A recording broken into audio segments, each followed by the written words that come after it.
Hi everyone, my name is Bürki, and welcome back to the Bürki Breakdown. As I mentioned in my last episode, both Chris Durkin and Giannis Horn went down with injuries in last week's match against Austin. Coach Olaf said in the press conference this past Friday that Chris Durkin has been diagnosed with an MCL strain and possibly a tear, and will be out for some time. He also said that Giannis Horn has been diagnosed with a quad strain, and he will also be out for some time. There should be updates on both of their injuries as far as severity and recovery timetable sometime this week. The guys had their 7th match of the season on Saturday against their rivals Sporting Kansas City at Children's Mercy Park in Kansas City. The starting 11 for this match was Ben Lunt, Joachim Nilsson, Henry Kessler, Conrad Vollum, Klaus, Celio Pompeu, Josh Yarrow, Cello, Akil Watts, Kyle Hebert, and Alfredo Morales. Early on in the match, we seemed to spend a lot of time in our defensive end. The guys did get their attack going in the 16th minute and created a great chance as Klaus passed the ball to Conrad Vollum. Conrad broke away into an open space and took a shot, but it hit the back post and didn't go in. He was so close to scoring his first MLS goal. City had another good chance in the 17th minute as Alfredo Morales kicked the ball over the heads of some players. Conrad Vollum got to it and took a shot, but it was blocked by Kansas goalkeeper John Pulskamp.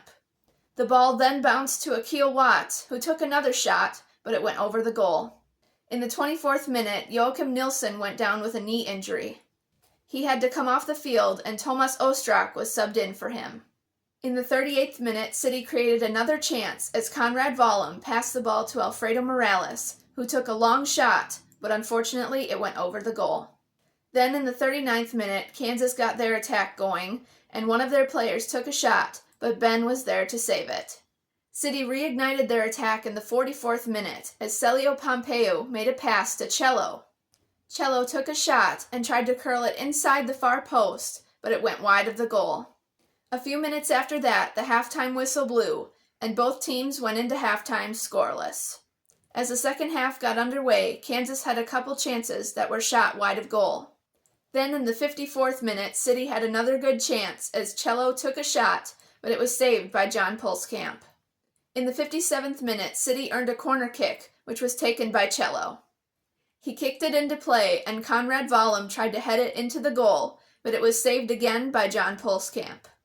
In the 65th minute, City made their first non-injury substitution, as Simon Betcher came in for Celio Pompeu. Then in the 71st minute, Kansas got their attack going again as Manu Garcia passed the ball to Dejan Joveljic.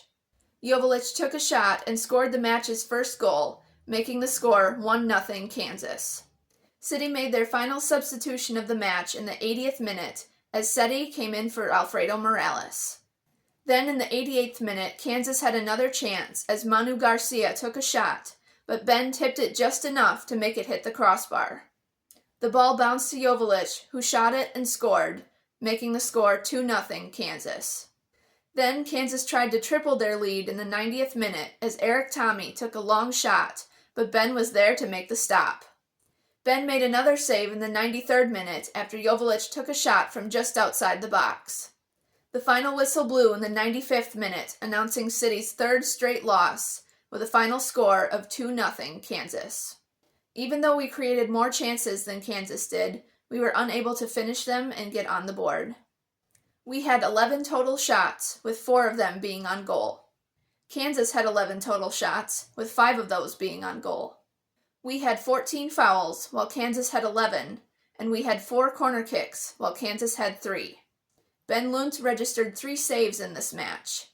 Because we lost again, we didn't earn any points, and we have moved down to 11th place in the Western Conference. This match was very disappointing to say the least, but we won't give up and will continue to believe, hope, and work hard and take things one day at a time. Hang in there, City fans. It will get better. City's next match will be on Sunday as they host the Columbus Crew at Energizer Park. Hopefully they will continue to get better on both sides of the ball and be able to get that much-needed win. It will be another normal week of training for the guys as they prepare for the next match. Now let's talk about the weather conditions the guys will be experiencing this week. Today it will be sunny to partly cloudy with a high of 61 degrees and winds out of the northwest at 10 to 20 miles per hour. On Tuesday it will be sunny with a high of 54 degrees and winds will be light and variable. On Wednesday it will be cloudy with a high of 65 degrees and winds out of the south at 10 to 20 miles per hour. On Thursday, it will be partly cloudy with a high of 70 degrees and winds out of the west-northwest at 10 to 15 miles per hour. On Friday, there will be a mix of clouds and sun with a high of 60 degrees and winds out of the north-northwest at 10 to 15 miles per hour. On Saturday, it will be sunny with a high of 65 degrees and winds will be light and variable. And on Sunday, it will be mostly sunny with a high of 77 degrees and winds out of the south-southeast at 10 to 20 miles per hour. So the guys will be dealing with some much nicer conditions this week compared to last week, which I'm sure they will enjoy. Thank you so much for watching this episode of the Bürki Breakdown. If you haven't already, please subscribe and click on your post notifications so you don't miss out on any new videos. If you like this video, please give it a thumbs up and leave a comment down below with your thoughts on how City did during the match against Kansas. Also, be sure to follow me on Instagram and Facebook at The Bürki Breakdown. I'll see you guys in the next one. Let's go, City!